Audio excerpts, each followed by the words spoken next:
Does your inner monologue sometimes sound like, don't leave, please see me, stay close, and at the same time, don't get too close, don't see that part, and I need space? It's not that you don't want connection, acceptance, and love. It's that your nervous system doesn't know what to do when it gets it.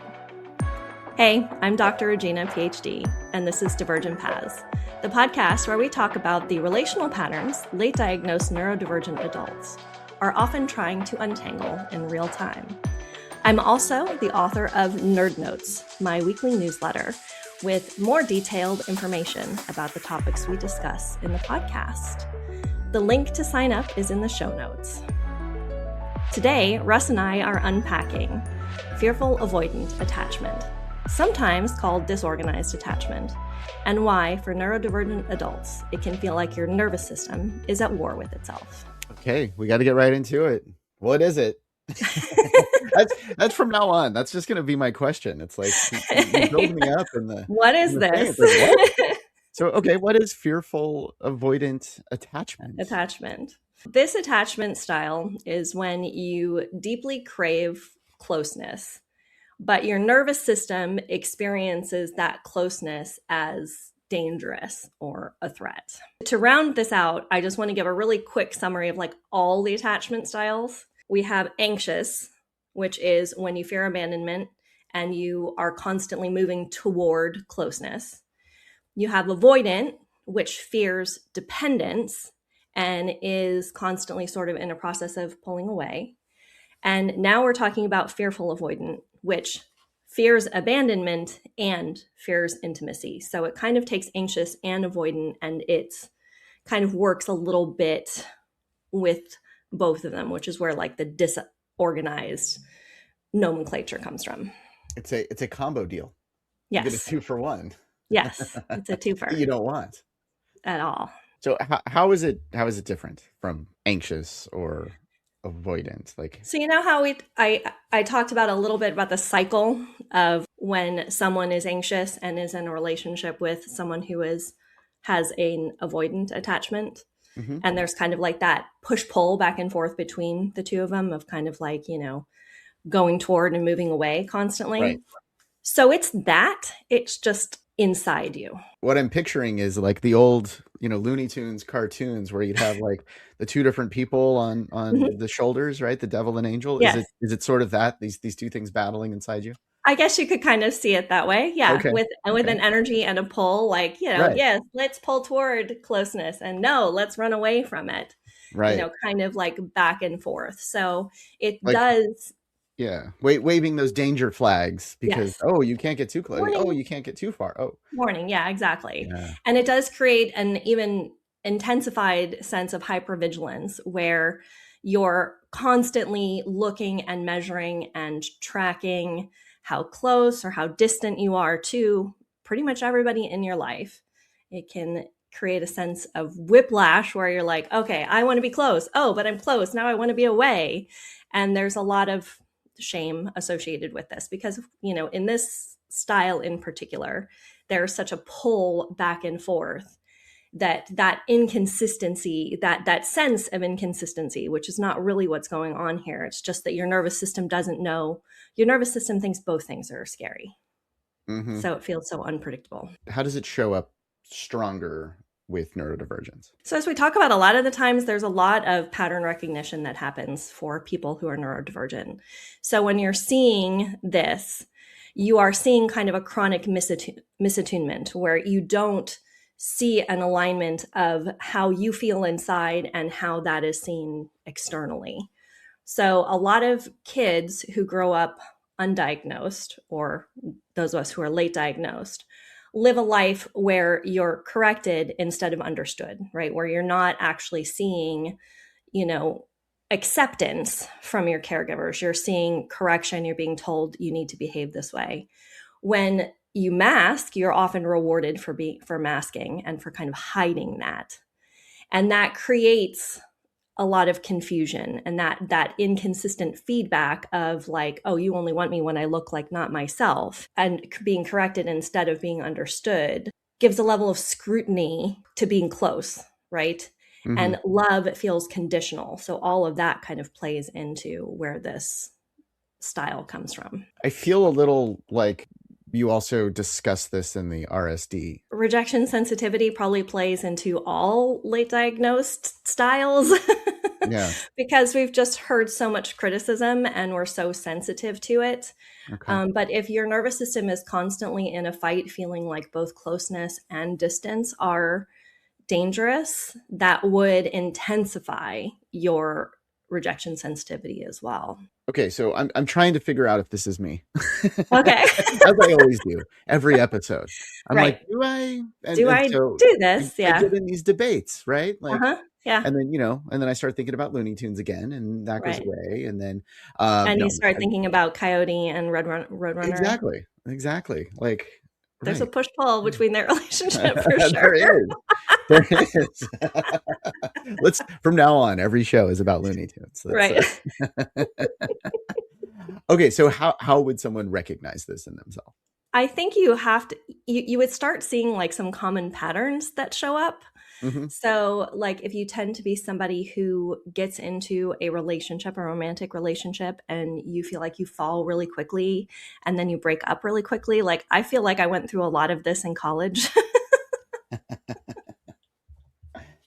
Okay. And at the same time, like stability can end up feeling suspicious, right? Because if you've grown up in an environment that was inconsistent, you will associate inconsistency with safety and stability, even though like it is inherently not that, right? Right. So when you are fearful avoidant, you will test people. Even if you're not meaning to, you will push them away.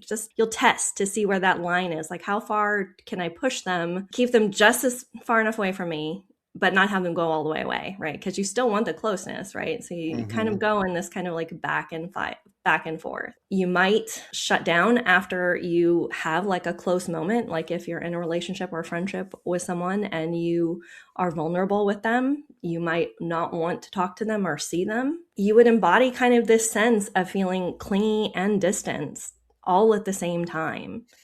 So those could show up in different ways. Yes. Physically, let's say, right? Like, oh, I need to cuddle with you right now, but I don't want to talk to you. Right. That constant sort of emotional push-pull of our nervous systems are seeking safety, and we learn patterns that provide to us a sense of psychological safety. And that push-pull, creates that sensitivity to the push-pull. Right. And this is how I really want to stress this. This is a pattern that was formed for protection. It was formed for wanting to feel safe, and not because you want to sabotage all your relationships, and not because you don't understand or you don't want to be that. I mean, I'm getting a sense of just a person that's going through this just feeling really like overwhelmed with. Yes, I would. Yes. Right? Like you're feeling overwhelmed. You're battling this out. You've got okay, I'm going to go Roadrunner and Coyote again because I like that one. You've got the both of those two, hitting each other, and where's the anvil going to drop? Right. Exactly. Like, oh no, it's going to happen. What cliff are you going to fall off of? Like Wile E. Coyote runs off a cliff all the time. Like, where's the cliff? And you're constantly searching. That's the hypervigilance. You're constantly searching for it. And, anytime hypervigilance is involved, overwhelm is just natural because you're constantly searching for threat. So before we even started recording, we were talking a little about pandemic. I was thinking and just having conversations with others and how, it really like changed our patterns and the way that we do things. And all of a sudden, you're home alone for 3 months, or you're home with just a couple of people and having no outside interactions with anyone for, quite a while. Yeah. So I feel like the patterns might shift too. So making this even harder to recognize in yourself. If we want to put this in perspective of the pandemic, there's no other there probably will be other scary events, but in recent history, the pandemic is the threat that impacted all of us, right? Right. When we're talking about attachment styles, generally we're talking about individual relationships and how people relate to another person or people. But the pandemic and what we learned about ourselves as a society was how we handle an unknown threat that is rapidly evolving. Right. And so if someone with a fearful avoidant attachment experienced that level of threat, it would make it even more intense. It would take this and it would intensify it. Okay, so what helps? What makes this feel better? So there's a couple of things that I think we've talked about through all of the attachment style conversations we've been having. One of the most important is to learn your nervous system and learn how to regulate, because you don't want to make relational decisions while you're in an activated state. That's when you make impulsive decisions, especially if you're ADHD. If you're autistic, you're making decisions based on your need for safety and continuity, right? So we want to make sure you don't make those big decisions like breaking up with somebody or sending some long text over explaining yourself, or withdrawing with some like dramatic flair. You want to make sure that you step away. The power's in the pause, right? You want to take that moment to step away, and that will allow you a chance to step back and look at this and name the pattern. And if you are someone who has a fearful avoidant attachment and you do have this internal push and pull, then you will have the time to step back and say, okay, I'm feeling this because I'm feeling vulnerable, and that makes me want to pull away, even though I do want this to be a close relationship. One of the powerful things that you said there is naming it, right? Yeah. Like figuring out, and once you name it and like see that pattern and that what it is, it's so much easier to identify it when it happens to you again, and then like, oh, what did I do last time when I did this? Right. Yeah. To be able to look back and be able to see the pattern, be able to look at what was the past too, and recognize that we're sort of ingrained to have this, these moments, our childhood and those experiences from our childhood are still going to creep up through our lives. I just had this happen, just a few days ago, where I was caught up in some deep feelings. I made an impulsive decision based on the deep feelings I was having. I didn't take the person I was with into consideration when I made the decision. I just made the decision because I was reacting out of an old pattern where I didn't feel accepted and when I didn't feel seen and loved and appreciated. And so I made the decision, and it wasn't a big decision and it was kind of dumb, but the impact on the relationship was still there, because that person turned to me later and was like, hey, why didn't you talk to me about this before you made this decision? Because I told you we would leave at the time I said we would leave, and then you made a decision that went against the plan that we had, and you didn't include me in that decision. And I just had to sit there and go, I didn't even think to ask you. I was so caught up in what I was feeling. Right. I didn't even think to ask. I didn't even think to ask about it because I was just so caught up in what I was feeling, what I was experiencing. Then I got caught up in my ADHD impulsivity, where I was like, I need to make this decision now. Guess who wasn't regulated? Right. In this moment, guess who wasn't regulated and didn't know? I thought I was perfectly regulated. But I was not perfectly regulated. I was deep in past trauma from past relationships that wasn't the relationship I was in that moment. And I'm actually really thankful that this person was able to just go, hey, and did it in a very gentle way. It didn't feel attacked. I didn't have a sense of rejection sensitivity that came up. I didn't feel like I was being overly criticized. It was just, did you think about talking to me before you made that decision? And I was like, no. And how do you think that's going to affect that relationship in the future? Now that you've had this kind of communication breakthrough of like actually discussing it and then seeing the real life, real world example of what happened? I think that it's a strong foundation. I think that creates a sense of tolerance for me messing up and still feeling okay about the relationship, about who I am, about my value, and about what I provide. And this person feels even safer to me than they did before that, because Right. he didn't jump to saying something immediately in the moment. He just let the decision have been made and let, everything kind of fall the way it would. And then later was like, hey, did you think about sharing this with me before you made this decision? Right. Because, the goal in this isn't to get us away from connecting with people, right? It's to teach us how to be safe and teach your nervous system how to be safe. And so now I have another level of safety in this relationship that I didn't have before. And in some ways I have never had in a relationship, because I have not had relationships that would have had an open conversation like that. And now I'm just asking you hard questions. In what ways do you identify when like the past trauma is coming in a relationship? Because you say like you haven't had a relationship with this kind of communication style in the past, but there's all the past trauma of the previous relationships. How do you recognize like, oh, this isn't this person's fault? This is like, the past coming back to bite me. I'm going to be very frank here. Yeah. It's really hard.